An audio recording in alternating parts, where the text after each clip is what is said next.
কোরআন সত্য, রাসূল সাল্লাল্লাহু আলাইহি ওয়াসাল্লাম সত্যটা আমাদের বিশ্বাস করতে হবে। কিন্তু এই যে এভাবে বললাম, এটার কারণটা কি? আপনারা নিশ্চয়ই পবিত্র কোরআনের সূরা বাকারার 260 নম্বর আয়াতটা যদি পড়েন একটু বুঝতে পারবেন। ওখানে ইব্রাহিম আলাইহিস সালাম আল্লাহ তাআলাকে বলছেন যে আমার প্রতিপালক, আপনি কিভাবে মৃতকে জীবিত করবেন এটা আমাকে একটু দেখান। তো আল্লাহ তাআলা বলতেছেন, তুমি কি বিশ্বাস করোনি? ইব্রাহিম আলাইহিস সালাম বলতেছেন যে আমি অবশ্যই বিশ্বাস করেছি, কিন্তু আমার অন্তরটা একটু প্রশান্তি পায় যদি আপনি দেখাতেন আর কি। তখন আল্লাহ তাআলা বলতেছে যে তুমি 4টা পাখি ধরো, ধরে ওগুলোকে একটু নিজের সাথে অভ্যস্ত করে নাও।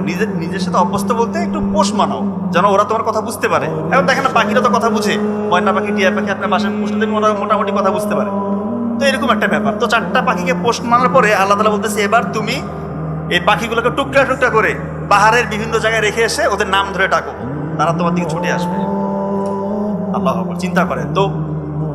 এভাবে বলার উদ্দেশ্য হচ্ছে আমাদের ইমানটা একটু মজবুত হয়, আমরা তো বিশ্বাস করবোই। এরকম অসংখ্য উদাহরণ, শুধু সংখ্যাভিত্তিক না, আপনি যে লাইনের লোকই হন, আপনি ইংলিশ নিয়ে পড়েন তো। চ্যানেলটি সাবস্ক্রাইব করে আমাদের সঙ্গেই থাকুন।